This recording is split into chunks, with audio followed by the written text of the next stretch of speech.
नमस्ते। आज के इस विश्लेषण में हम सीधे चलते हैं प्राचीन कांस्य युग यानी ब्रॉन्ज एज के एक बेहद हैरतअंगेज चमत्कार की तरफ। सिंधु घाटी सभ्यता, एक ऐसी सभ्यता जो अपने विशाल त्रिभुजाकार आकार में दूर दूर तक फैली हुई थी और जिसकी उपलब्धियां आज भी अच्छे अच्छों को हैरान कर देती हैं। बिना किसी देरी के इस दिलचस्प सफर की शुरुआत करते हैं। तो आगे बढ़ने से पहले फटाक से आज की इस चर्चा का रोड मैप देख लेते हैं। हम एक गाइडेड टूर पर जाने वाले हैं जहां हम इस खोई हुई दुनिया की खोज, उनके मास्टर प्लानर्स, उनकी अर्थव्यवस्था, समाज और आखिर में इस सभ्यता के अंतिम दिनों को समझेंगे। इस तरह से थीम्स में बांटकर समझने से ये भारी भरकम फैक्ट्स हमेशा के लिए याद हो जाएंगे।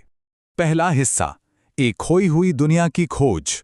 सोचिए जरा, द्रविड़ और भूमध्य सागरीय लोगों द्वारा बसाई गई इतनी विशाल सभ्यता वक्त के साथ कहीं पूरी तरह खो गई थी। 20वीं सदी की शुरुआत तक दुनिया इसके अस्तित्व से बिल्कुल अनजान थी। चलिए सीधे इस टाइमलाइन पर आते हैं। उन महत्वपूर्ण सालों की बात करते हैं जब ये राज अंधेरे से बाहर आए। 1921 में दयाराम साहनी ने सबसे पहले हड़प्पा की खोज की। ठीक एक साल बाद 1922 में राखलदास बनर्जी को मोहनजोदड़ो मिला और फिर 1924 में सर जॉन मार्शल ने ऑफिशियली दुनिया के सामने इस खोज का ऐलान कर दिया। यहाँ एक और कमाल का फैक्ट है। अमेरिकी वैज्ञानिक वीएफ लिबी की C14 यानी रेडियो कार्बन डेटिंग तकनीक ने ही हमें इस सभ्यता का सटीक समयकाल तय करने में मदद की थी। अब इस साम्राज्य का साइज देखिए। ये कोई छोटा मोटा क्षेत्र नहीं था, बल्कि एक विशाल ट्रायंगल यानी त्रिभुजाकार साम्राज्य था। इसके 4 आखिरी छोर देखे तो उत्तर में जम्मू कश्मीर की चिनाब नदी के पास मांडा, दक्षिण में महाराष्ट्र की गोदावरी नदी पर दैमाबाद, पूर्व में यूपी की हिंडन नदी पर आलमगीरपुर और पश्चिम में बलूचिस्तान की दाश्क नदी तक सुतकागिंडोर। ये भौगोलिक फैलाव अपने आप में किसी आश्चर्य से कम नहीं है। दूसरा हिस्सा, अतीत के मास्टर प्लानर। इनकी टाउन प्लानिंग कुछ ऐसी थी जो आज के मॉडर्न इंजीनियर्स को भी सोचने पर मजबूर कर दे। यहाँ तक कि धोलावीरा, जो इस सभ्यता की पहली साइट थी, अपनी इसी अद्भुत बनावट की वजह से 2021 में यूनेस्को विश्व धरोहर स्थल बन गई। और इनकी इस जबरदस्त प्लानिंग के पीछे जो सबसे बड़ी तकनीक थी वो थी ये ग्रिड सिस्टम। ये समझना सच में बहुत मजेदार है कि हजारों साल पहले सिंधु घाटी के लोगों ने ऐसे शहर बसाए जहां सड़कें एक दूसरे को बिल्कुल राइट एंगल्स यानी समकोण पर काटती थी। उनके घर, उनकी नालियां, सब कुछ इसी ग्रिड पर था। ये सिर्फ ईंटों के ढेर नहीं थे, बल्कि एक बेहद एडवांस्ड सोच थी। वैसे तो इस सभ्यता में 6 बड़े नगर थे, लेकिन उनमें से 2 इतने प्रभावशाली थे कि इतिहासकार स्टुअर्ट पिगट ने उन्हें एक विशाल साम्राज्य की जुड़वां राजधानियां यानी ट्विन कैपिटल्स कह दिया।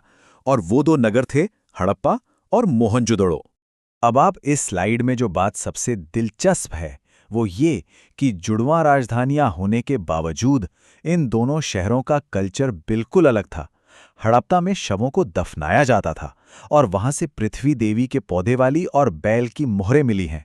इसके ठीक उलट मोहनजोदाड़ो में शवों को जलाने का चलन था और वहीं से हमें मशहूर द ग्रेट बाथ यानी विशाल स्नानागार, कांसे की डांसिंग गर्ल और पशुपतिनाथ की मोहर मिली है। तीसरा हिस्सा, अर्थव्यवस्था, व्यापार और कृषि। अब आप शायद सोच रहे होंगे कि व्यापारी वर्ग द्वारा चलाया जा रहा इतना बड़ा समाज आखिर खाता क्या था और अपना बिजनेस कैसे करता था। ये नंबर देख रहे हैं आप, 16। ये कोई आम संख्या नहीं है। उनका कॉमर्स और नापतोल का सिस्टम इतना परफेक्ट और सोफिस्टिकेटेड था कि उनके सारे वजन पूरी तरह से स्टैंडर्डाइज थे और वो ठीक 16 के अनुपात यानी रेशियो में होते थे। अगर हम उस दौर के किसी आम नागरिक की लाइफस्टाइल की कल्पना करें तो उनका मुख्य भोजन गेहूं और जौ था और मीठे के लिए वो शहद का इस्तेमाल करते थे। बनावली से मिट्टी के हल मिले हैं जो उनकी उन्नत खेती को दर्शाते हैं, जबकि रंगपुर और लोथल से चावल के भी सबूत मिले हैं। और उनका जो भी क्राफ्ट होता था वो पकी हुई मिट्टी से बनता था, जिसे हम टेराकोटा कहते हैं। वैसे लोथल उनका एक बहुत ही प्रमुख बंदरगाह शहर यानी पोर्ट सिटी भी था। और ये स्लाइड शानदार तरीके से दिखाती है उनका इंटरनेशनल व्यापार। मेलुहा, मेसोपोटामिया के प्राचीन अभिलेखों में सिंधु घाटी सभ्यता के लिए इसी नाम का इस्तेमाल किया गया है। इसका सीधा मतलब है कि सिंधु घाटी के व्यापारियों का ग्लोबल ट्रेड पर मेसोपोटामिया तक बहुत बड़ा दबदबा था। चौथा हिस्सा, समाज, धर्म और संस्कृति। यहाँ ये जानना बहुत जरूरी है कि उनका समाज मुख्य रूप से एक मात्र सत्तात्मक यानी मैट्रियार्कल समाज था। धर्म को लेकर उनकी अप्रोच बहुत ही अनोखी थी। सिंधु घाटी में सबसे ज्यादा पूजा मातृ देवी और पृथ्वी देवी की होती थी। लेकिन हैरानी की बात यह है कि इतने विशाल शहरों में आज तक किसी भी मंदिर के कोई अवशेष नहीं मिले हैं, एक भी नहीं। अब जरा इन हस्तलिखित नोट्स पर नजर डालिए। यहां उनकी भाव चित्रात्मक यानी पिक्टोग्राफिक लिपि दिखाई गई है। हालांकि सुमेरिया ने दुनिया का पहला प्रॉपर राइटिंग सिस्टम बनाया था, लेकिन सिंधु घाटी की ये लिपि आज तक किसी की समझ में नहीं आई है। ये आज भी एक अनसुलझा रहस्य बनी हुई है।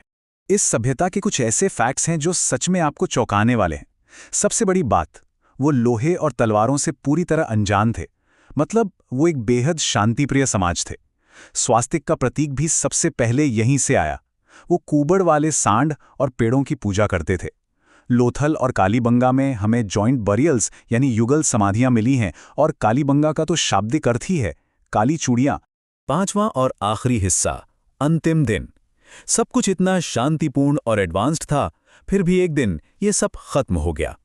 इतने महान कांस्य युग के साम्राज्य का अचानक से ढह जाना अपने आप में एक बहुत ही गंभीर विषय है। आखिर हुआ क्या था?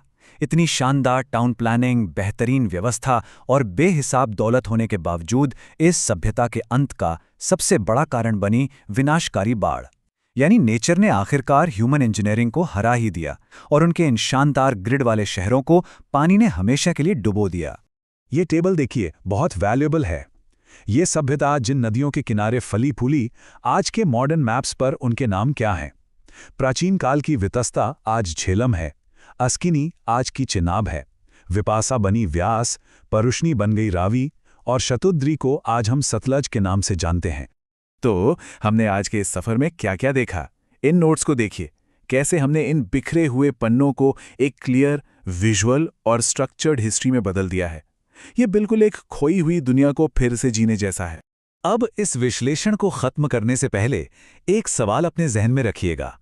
अगर इतनी परफेक्शन से बसाया गया समाज बदलती नदियों और बाढ़ के आगे टिक नहीं पाया और पूरी तरह मिट्टी में मिल गया, तो सोचिए जब हजारों साल बाद भविष्य के आर्कियोलॉजिस्ट्स हमारे इन आधुनिक शहरों की खुदाई करेंगे तो वो क्या निष्कर्ष निकालेंगे। इसी विचार के साथ हमारा आज का ये विश्लेषण यहीं समाप्त होता है। इतिहास को इतनी गहराई से समझने के लिए हमारे साथ जुड़े रहने का शुक्रिया।